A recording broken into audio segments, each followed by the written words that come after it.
All right, ladies and gentlemen, welcome. Squiddiiish, how you doing, man? Sorry for that Hi. delay. We're having a discussion about ways that, well, I mean, basically that we can pause the game. But, ladies and gentlemen, once again, joined by Squiddiiish. I'm going to pop you over to the game screen so you can see what's going on here before we get into action. What's going on, man? How you doing today?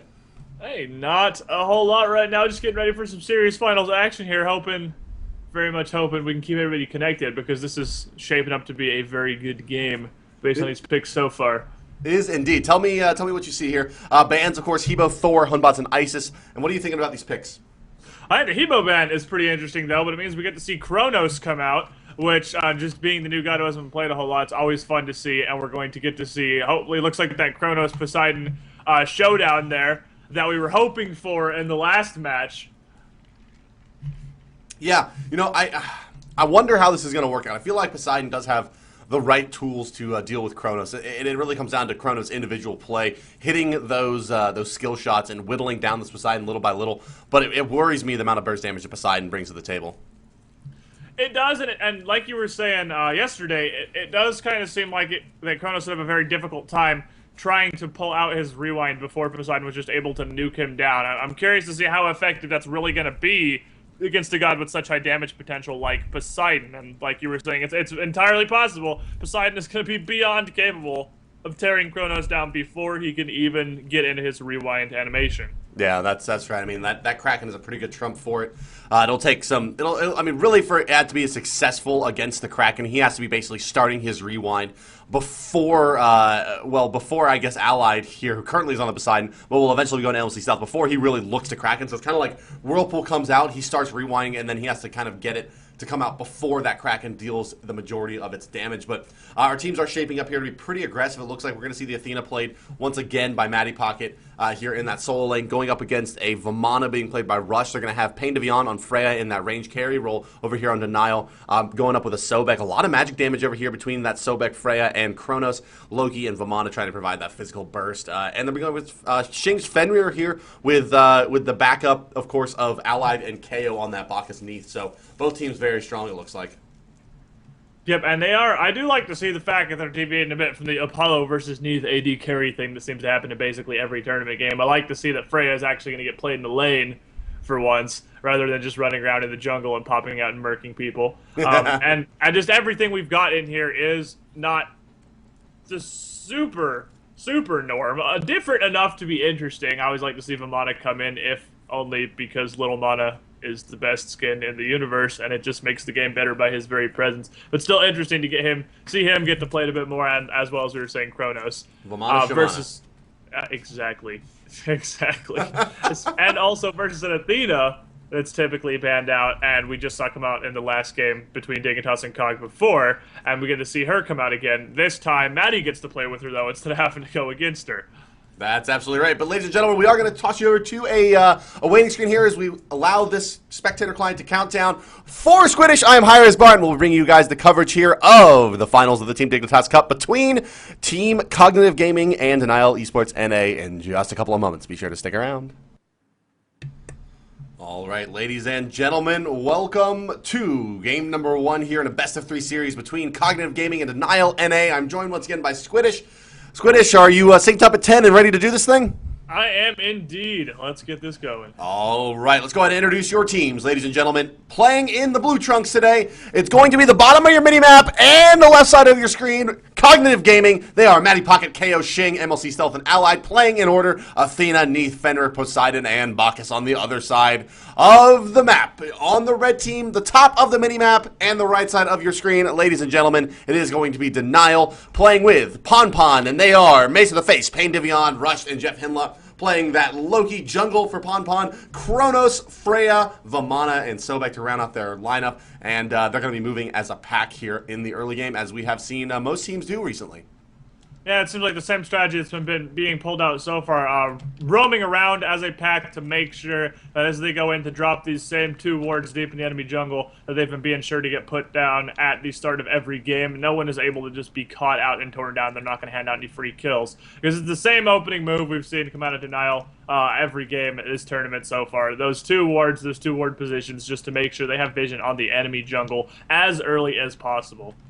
Yeah, and it looks like the teams are going to have a little bit of a Mexican standoff, if you will, here in the mid lane. All 5 of them looking at each other, both kind of trading positions, going left to right, getting their wards up. But there's not going to be any early action, it looks like, for now, until we see these minion camps spawn in about 20 seconds. Yep, it looks like Cog is fully aware of Denial NA's starting game here as they brought a sentry ward over to counter ward. One of the starting ones they packed in there to drop. And I think it's rather interesting that right out the gate, Cog took Hebo with their very first ban. Just, I'm sure nobody's gonna argue that's a respect ban to Mace to the face there, because we've seen the amount of chaos he can wreak with Hebo, and I'm excited to see if he can do just as good with Kronos. We've got a little bit of initiation here in the right lane as Sobek is caught way out of position here, manages to dive away and not catch anybody with that charge spray, but Matty Pocket does run him down with Athena and pick up a quick first blood there, giving an early advantage to Cog. Andy, that is going to be a dead Sobek there right off the bat, ladies and gentlemen. And that's gonna that kill does go in favor of Matty Pocket in the solo lane. And this is a situation that we've seen before, certainly, with the solo side laners getting an early kill and that leading to a very, very heavy snowball for them, maintaining their kind of dominant farm for the rest of the game. In fact, it's going to put Matty Pocket up solo against the Freya for the moment until Sobek can rotate back in. And Athena brings really a great kit to the table to go up against the Freya in that he can absorb those I guess, range shots from Inspire and Pulse, as they do still technically count as auto attacks against her passive. Yep, she is a very good counter pick there because of that entirely. I mean, if she gets that 3 stack of block up, which it's unlikely they're going to allow her to do unless she just gets a little bit of time to farm away by herself in lane, she can eat a ridiculous amount of what should be very heavy damage from the Freya, and she can do this repeatedly. So it's a very, very good way to shut her down and makes her even tankier in that specific situation. Yeah, absolutely. Look at the left side of the map, though. Interesting stuff. It's going to be a Neith versus a Vamana. In the solo row as Bacchus was rotating over to help with that buff. So we've seen this from Cog really in the game so far in this tournament. They've been rotating their off-lane support to, or I guess their short lane, well, it's kind of weird terminology, but it's the long lane, which is the primary lane here for the dual lane, rotating that to the off lane to help with that blue buff for the solo laner, leaving KO alone here up against the solo laner of Denial, of course, which is Vamana, and we have a 2v1 in both lanes here. So, I'd like to get some insight from the players, hopefully. Maybe, Squiddiiish, you have a guess as to why, we see the difference between the 2v1 and 1v1 matchups across the board. I am not positive, but like you said, it has been something they have been doing consistently, is just setting up 2v1 matchups because they're setting their solo or to long lane. And I'm not really sure what the idea there is or what the thought behind it. I would be pretty curious to learn. But it looks like Vamana is taking a lot of damage over there. I mean, there's no real setup for a kill quite yet, but he's getting torn down pretty hard in this 2v1 lane. Now, Matty Pocket's sitting at almost full health, just because, I mean, that Freya counter is so good. He's going to be able to have a pretty easy time holding that lane down. There's a Fishman on the hunt here. He's looking for that Loki in the jungle, not going to be able to find him, and is going to rotate back to the mid lane, it looks like here. But we haven't checked in really with Mace that faces Kronos. Let's see how he's doing here. He's going to like to go that Vampiric Shroud and Boots over the very, very quick Doom Orb that we see on the Poseidon. And that's really could potentially cause some troubles for him. If MLC Stealth gets that first kill, forces him out of the lane, is able to stack that Doom Orb up really at will, it could be an ugly, ugly time for this Kronos. And that's absolutely something he is not going to want to let happen, and I'm sure he's fully aware of that, and he will be doing his best to make sure this is not a situation he gets stuck in there.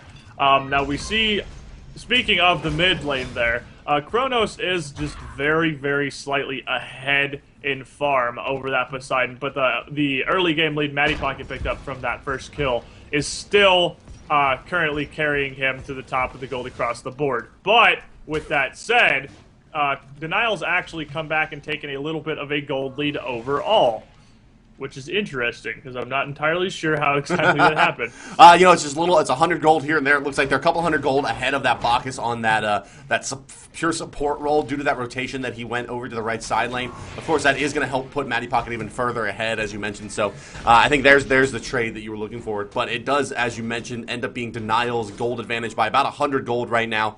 And it's going to grow just a little bit as they continue to pick up these XP camps with a little bit stronger rotation than we see coming up from Cog in the first couple of minutes of spawns here. Yeah, they just seem to be winning the farm war here, as it is pulling a little bit, just slowly and slowly eking ahead there. the further the game goes on. And if they can continue to keep this up, as long as they can avoid any early game ganks or getting caught out too hard, this is going to be a pretty good advantage from the leverage. Yeah, mid lane, it looks like Fender's rotating over. They want to try to pick this up onto the Kronos, but they're not going to get that ultimate off before he starts channeling his. But an Ethol's going to come in after this to put him in place. There's a stun coming out. Does Fender have the damage is the question. No, it doesn't matter because Kraken is going to secure that. And that is going to be a very, very dead Kronos to start things off here for Cognitive. Keep it going. Pon looking for that rotation. He's going to ult in onto Stealth, but does he have the follow-up? I don't think so. Sobek's going to have to get a charge spray here to make this worthwhile. They may have enough to clean this up now with the 50% damage mitigation from the Athena. It doesn't matter. Down he goes through that charge play from Jeff Hinla. And that's actually going to help Sobek out a lot with some of his early items getting that kill. And doesn't matter Kraken sounds like a pretty good summary of Poseidon early and mid game, actually. I'm kind of curious, not really sure why MLC chose to stick out there as long as he did once that Loki rotated in. I think he had more than enough time to rotate back into his tower. I guess he just didn't want to risk getting pulled out by that charge prey. But that is going to be a pretty good one-for-one exchange there to keep the status quo exactly as it is. Sobek nearby in the jungle here, just kind of peeking his head around and seeing what's available in the mid-camp department. Finds nothing. It looks like he's just going to head back over to the short lane to go help Freya with pushing up against Athena here. Don't care, have Kraken. Don't care, have Kraken. It doesn't matter, had Kraken. But, you know, I see some people in the chat asking about connectivity and latency issues. Guys, I'm broadcasting at actually a pretty high bit rate here, so if you're not pulling down at least 5 megs a second, you're going to have a little bit of trouble. I would suggest lowering your resolution from the 720p plus.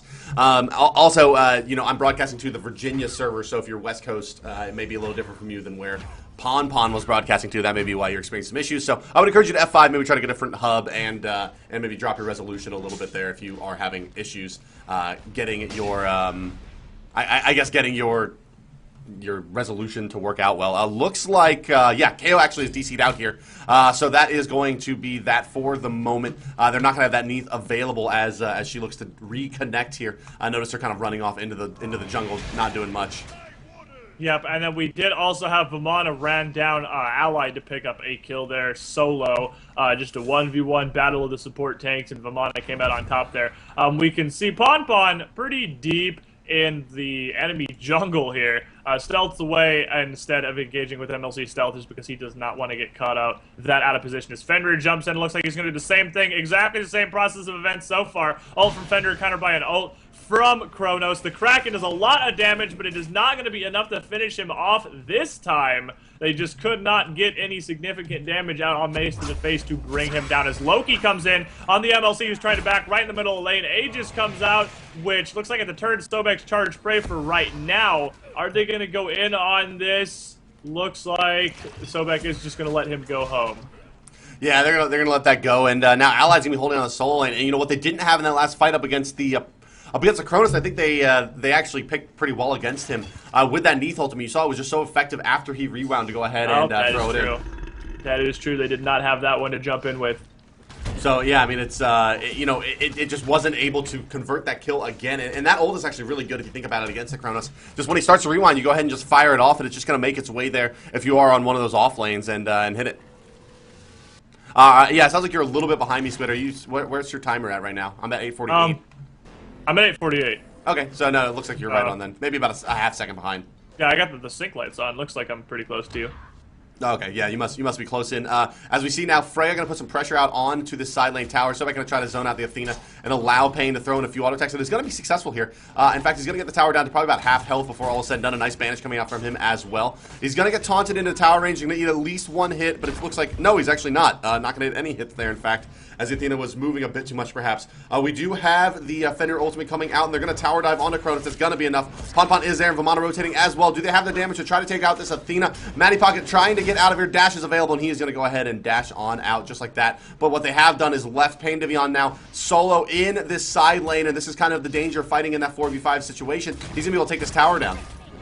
Yeah, but that is what we've been seeing happen in the last couple matches here. But Matty Pocket is able to get home and teleport back out of that tower very quickly before Freya is able to actually tear it down, although she did. I mean, the damage is done to a certain extent, and the ult comes out from Loki. He's not content to leave that one on the table, as Matty Pocket is forced to charge away, gets out with the smallest amount of health, and Fat Man teleports in to defend instead. So they're just kind of trading out support tank on support tank here, and he is going in on Freya. He wants this. The Intoxicate comes out. She is dropping very low. That drunk state's going to make it pretty difficult for her to get away, but Ally just could not get in there with that last little turkey leg slap to finish it off, and he's going to have to disengage. Yeah, smart stuff by Ally there, knowing when he had his opportunity, and then kind of casually falling back once he realized he wasn't going to get that last auto attack in. Very, very smart stuff from him, knowing his limits and not getting turned around on by that Loki combination, and then the rest of the gods rotating over.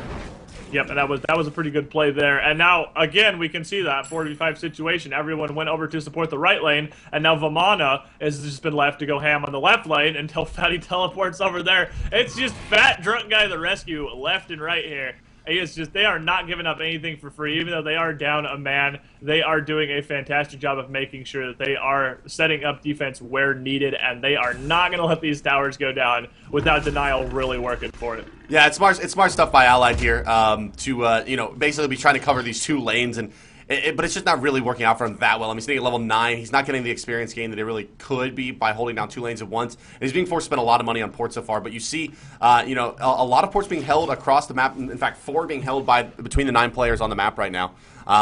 It's looking pretty good for Team Denial, but they are going to have maybe a gank being set up here now, as Fenrir's going to rotate around. Ally's going to get the knock-up onto Vamana, but do they have the damage without Intoxicate available? I'm not sure they do to deal with Rush Ultimate here, and the rotations are coming in from Loki. Here's Fenrir's Ultimate, but it's just not going to be in time. He's actually going to use it on the Vamana to hold him down, but the rest of the team is rotating in. Don't care, have Kraken, there it goes. Loki is here now. He's going to try to clean up on this Poseidon. Most likely he's going to miss his Ultimate, unfortunately. Here comes the auto attack. It's not going to be enough. Will the Chronos have enough damage? Loki is going to go in with the stealth. That's going to be good, and now he's going to Athena Ultimate being channeled on Defender. Doesn't matter though, but here comes the Athena rotating in. No, she doesn't. I'm sorry. Dead going down there was, I guess, her target, which must have been the Loki.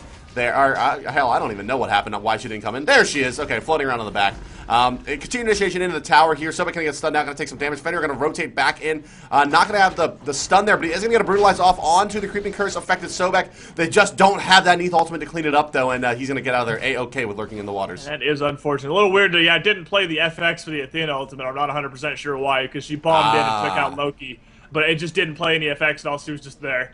And she kind of immediately fell back to the back of the line, so I could definitely say it's pretty easy to slip out there. Stealth Athena coming in where she's needed, silently and quickly. But that was a pretty good trade there, but again, we see the same thing. Cog forced to commit to a big fight in the left lane, even though they were able to pick up a couple of kills. That gave Freya free reign to tear down the tier 1 tower in the right, as there was nobody available to defend it, because they all had to go to this call to arms here in left lane to make sure they didn't lose that and give up a bunch of free kills. And that pickup on Vamana was pretty good. I wasn't sure if they were going to have the damage to take him down after that ultimate, but of course, doesn't matter, had Kraken, as per usual. Yeah, and so now, Pon's still trying to roam around the jungle, get his levels up, a little bit behind Xing on this Fenrir, but, not a tremendous advantage currently for Cognitive Gaming. They are up 5 kills to 3, but they're down by about 1,000 gold, and, they're doing the best to stay in it. It looks like we are going to have some initiation over here in the left side jungle. The Athena ult comes in on the back of Fenrir to stop him from going down, and it looks like that is going to be that for now, but we may see Denial look to put some pressure onto this left side tower now, as Loki's going to go ahead and split push the right as well. Yep, looks like here we go again. Everyone just kind of juggling around in the left lane. We got 3 members of Denial hanging out here. Chronos is forcing MLC to hold down the mid lane lest he lose his tower there, and Loki's over there split pushing the right, but it looks like Fenrir has been able to teleport out and hold it. So we've got a 3v2, once again, Mexican standoff in the left lane, waiting for a minion wave to see what they can go in and make happen here. The belch comes out from Vok is not going to land anything. Intoxicate comes out, and Sobek goes down into the water for his ultimate. They're taking a lot of damage as the Sobek here dropping very low. MLC's able to come in from behind and pick it up pretty easily. Vamana just tearing down the tower this entire time, and does manage to get that taken down. So far they've traded a Crocodile for a tower, but will this be the end Freya jumps up into her ultimate on the very low health Maddie Pocket, taking a ton of damage. Allied equally low there. The Loki ultimate comes in, and they're going to be able to clean up both the support tanks there, leaving Xing and MLC sadly by themselves. Xing is getting ganged on here by Kronos and Vamana, who decide to just walk away and try to take up MLC. They are just gonna walk away from this Wolf Boy, and Xing ain't having any of it. He wants attention. He jumps in with Brutalize, manages to tear down Bon, but is he going to be able to escape the Vamana? No. Nah, it's Kronos. One does not simply walk away from Kronos. There's no escape. escape. Not that easy. Didn't have enough time. Yeah, so now on the back of that denial is going to take that gold advantage by about 3,000 gold here as they are pulling ahead in the tower count. And they still have that Vamana farming away in the left side lane, and Kronos is going to pick up some nice farm for himself in the mid as well as put some pressure on this tower with the Sobek rotation. It's getting pretty difficult for Cognitive to really keep in this game now down a player. And then we were seeing it really hurting them. Their denial is obviously, it's nothing like the previous game when Denial EU lost a member and they kind of had that honor code for a while where they didn't push the advantage. They are absolutely pushing the advantage, as they should. I mean, this is the tournament finals here. I would expect nothing less than for them to force everything they have out here, and they are just split pushing and forcing team fights left, right, and center, which is really going to help them out just because, I mean, they're down Neath. Being down their AD carry is huge. It's not, I mean, they could probably survive had they have dropped like Bacchus or Athena and had a support tank, but when half your team is support tanks, you're running into a problem.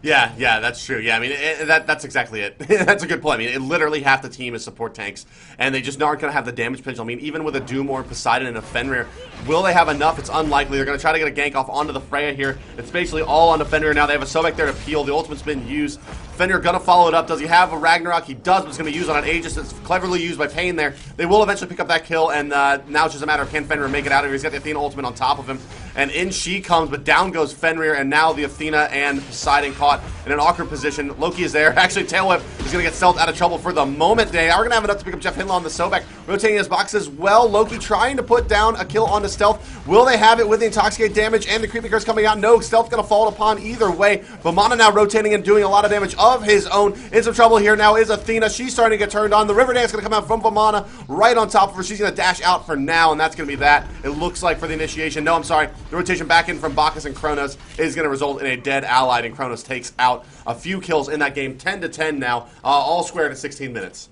Oh, and returning is KO. Yeah, it looks like we do have Neath back on the field here, although at level 7 it's going to be a bit of a challenge for her to get out. She's going to have to be seriously hitting Farmville to get cut up here, and be careful she does not give up any free kills, because they have been doing a fantastic job of fighting her. I mean, they've cut up and they killed department 10-10 being down a man. They're doing some good team fight. Cog knows what's up with team fights. Nobody's going to contest that. And if they can get Neath back in the game here, they may very well be able to turn this around pretty quickly. You can see she's calling for help on the buff camps now, because she's just a little girl and she's scared and alone in the forest. Yeah, just a little lonely nurse lady, all alone in this great big jungle here. Please come help me, big bad wolf. I'm scared. Yeah, exactly. So we may see a little bit of the a return to that double roaming style here with this Neath and Fenrir. Fenrir basically playing bodyguard as Neath is kind of subject to being ganked really at any point here, and it doesn't surprise me to see Denial going with some aggressive ward placements as well to try to find her out in the jungle, knowing that she needs to find her experience somewhere. Yeah, they do not want to give her free reign to farm, because they know full well that she could very easily get back into this game and cause them a serious headache. And you can see kind of just vision wars going on here as Allied has to pull the Gold Fury out to slap that one down. And everyone's kind of rotating around on him. He gets thrown out of position. Charge spray from Sobek there. He drops the Intoxicate just to try and put everybody back. Belch is going to come out, but Loki is going to use his ult to get out of it and make sure he does not get caught down with Fenrir and Poseidon so nearby. Probably a good call there, because that would have been a lot of damage. Yeah, and so now, but I mean, Athena is going to solo push over here on the other side of the map. Going to go ahead and creep skip as well, but Sobek going to port in and stop that shenanigans for now. And but Kale going to start making his way back into this game. Hopefully, has sorted out his connection issues and is going to be okay. You know, level 8, but you know, it's not unheard of that all players in the game hit level 20 by the end. And you know, at that point, you know, once they get up to that man fight stage, you know, Cognitive has a good lineup here once they get this Neath up and running. They really do, and even at level 9, she brings to the table one of the most important things they've been pulling out Neath here. Oh, a Freya ultimate coming out in the mid lane on Xing there. Xing dropping incredibly low. Vamana going to chase him down with Clear the Path. Not going to be enough to catch up to him, though. The ultimate, which is just what I was about to say, comes out from me, putting that Freya down, and they are going to be able to dump that 4-man damage on Allied to drop him before he can get away. Maddie Pocket caught in a fairly bad situation here. KO's going to backflip away. She does not want any of this. Xing desperately trying to save his tower, but it's not going to have enough to stand up to that 4-man dunk squad from Denial there. But just as I was about to say, no matter what level KO is, he still brings that Neath ultimate to the table, which is a big help, regardless of the fact that it does damage, just because it is that big stun. And in that case, it was even enough to finish off Freya. But I don't know if they're going to be able to stop Denial from picking up his Gold Fury. Yeah, it doesn't look like it here. I was just taking a look at KO there as they take it. And basically, they cannot contest this at this point. They're playing the long game at this point. Just trying to wait and basically get KO back into this thing and make him his presence felt before this Chronos gets out of hand. And he's getting there with starting on that Rod of Tahuti after his Focus Void Stone and the Doom Orb now. Yeah, he's about to start hurting a whole lot there, but definitely being able to pick up that kill on the Freya is going to help KO out a lot as far as catching up, but there's still a big difference to be made. She's got a lot of ground to cover before she really gets to the point where she is going to be a significant threat or be able to stand up to anybody from Team Denial. But, the good news, losing the AD carry hurt, but if anybody, Neath is going to be alright at just sort of not being totally up in the action and kind of staying at a more relatively safe distance. So and with her backflip, one of the best escapes available, she should be able to do a decent job of trying to stay away from the dunks here. As Belch comes out from Bacchus laying the stun on the Loki, but a good banish stops any real initiation from starting up there. Yeah, great stuff there. Allied finding that hidden Loki to get the stun off. They just barely missed the rest of the initiation. They could have potentially taken him out there. But yeah, as you mentioned, Neath is a pretty good carry to be have the one that needs to come back into the game. She does have very strong escape mechanics. She has the root, she has the stun, she has the backflip, so she should be able to find some farm around the map, hopefully, for herself. One thing that Neath does, kind of bring to the table also is that, that ultimate, she really needs the levels the most out of anything, probably, right? Because she needs to figure out a way to get, that ultimate up to level 2, level 3, and level 4, so it's doing more damage globally. But here now we have Pain de Vion on that Freya is going to be DCing out for the moment, so maybe a little bit of opportunity for Cognitive to get back into the game. Oh no, KO's out as well. 2 at once. Oh, really? Yep. All right, well, so we're down to a 4v4 at least, so at least instead of just losing KO, now they have KO and Pain de Vion down. So they're both losing their ranged carry. So now this is still an even better battlefield, because now we have Support Tank Wars 2013, with both teams being 50% support tanks. Although I would give the edge here, I would say Vamana a little bit more capable of putting out the hurt than the other two guys there. So, it's still a little bit better, I would think, for Denial. But still, it's a little better situation they were in, obviously. At least the 4v4 now. Yeah, so the 4v4 game is what we come down to here. We'll see how these teams respond. And, either way, I really like having Poseidon in any kind of limited team role. He just brings the opportunity to turn around a fight like crazy with his Kraken ultimate, like we were saying at the beginning, doesn't matter, have Kraken. Yeah. Yep. He does what he pleases there. We got a little bit of a scuffle going down between Xing and Vamana here. Xing looking like he's going to pull back just because that's what I'm talking about right there, Vamana damage. Just punching off about a quarter of Xing's health, and Vamana is so tanky already, even at this early stage, that Xing couldn't really do anything to put any damage on him. And now the problem is they're having a little difficulty really trying to come back from the initial Neath loss, and at this point, Denial is just going on a rampage through Cog's jungle. So even tearing down anything they have available for Golden Experience to try and make up the difference. Yeah, it looks like they're going to put some pressure over here on this left side tower is Denial. They still feel that they have the advantage, and they do in terms of tower pushing. Cronus rips through towers, and Vamana with his River Dance there is very, very tanky. There's going to be a Kraken ultimate on top of Athena being channeled in as well. A lot of damage coming out of Mesa Face, but he's going to get the rewind. It's going to come out, and now Sobek ultimate going out doing a lot of damage. Force back is Cog. They're trying to make their way back. They don't have that Neath ult available anymore, unfortunately, and down will go MLC Cell. Surrender vote coming out for Xing. Mesa Face picks up a double kill. That rewind was just too strong, and Denial take game number 1 out of this best of 3, ladies and gentlemen. And we have game number 2 coming up for you shortly here. I'm sure the teams will want to take a small break. We're going to do a quick analysis, and then we'll move on to game number 2. But game 1 does go in favor of Denial NA. Oh, that rewind hurt my soul. It was just absolutely so beautiful. I did not think there was any way Mace was going to be able to get out of that one. I did not think at all he was going to be able to actually get into his rewind. It looked like they had the damage to do it, and he just barely managed to pull it off. and got his entire health bar back, and that is the danger of trying to burst down a Chronos. If you can give it a shot, but if you don't do it, you just wasted a lot of nuke for absolutely no reason. And that was just what they needed to completely turn that team fight on its head and turn it into a 3-kill pickup and a surrender.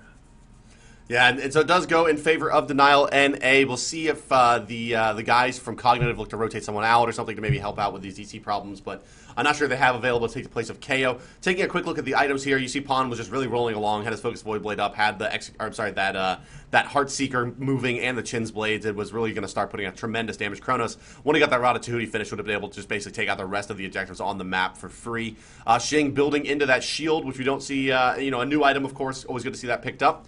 And, yeah, I mean, we can take a look at the stats as well and see something tremendously interesting over here on the item pickups. Not particularly. I mean, that shield coming out is not a huge surprise, seeing how magical stacked that Denial was, deciding to go with Freya as their ranged AD. I mean, Vamana, but really Pon was their main source of physical damage, and being able to block both Freya and Chronos is going to be a pretty good trade for Fender, who needs a bit more survivability to really get in there and just go nuts on people.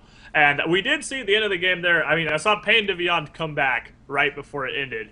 So I'm not sure, because she was literally walking out of the base as the surrender came out. Kind of lost and confused. Did we win? We won! That's what happened. Yay! I contributed! I was there! So, but really, even with that disconnect, I mean, Freya did a pretty decent amount of work there. Just not even 1,000 damage behind Pon, putting it up on the table. And that's just the Freya Bake Ray that we see. It just does so much hurt, even getting absorbed by Matty Pocket, which I'm going to assume that doesn't post the player damage. So even factoring in how much that Matty Pocket blocked, still putting out that much damage with the DC, Freya does a lot of hurt. Yeah, Freya is the that easy bake oven. She's kind of comes in and throws out her damage, and it's usually good damage. But, ladies and gentlemen, that is going to take us into game number 2 here in the Team Dignitas Smite Cup. There's 1,000 pounds on the line, and we do pay out, I believe, this tournament down to the 8th place team. So thanks everyone that did enter, of course, and thank you all for tuning in to watch it. We're going to go ahead and throw you over to Splash Screen, talk with the admins, talk with the teams, and then we'll be back for game number 2 shortly. And for Squiddiiish, I am HiRez Bart. We'll see you guys in probably about 5 minutes. Good day.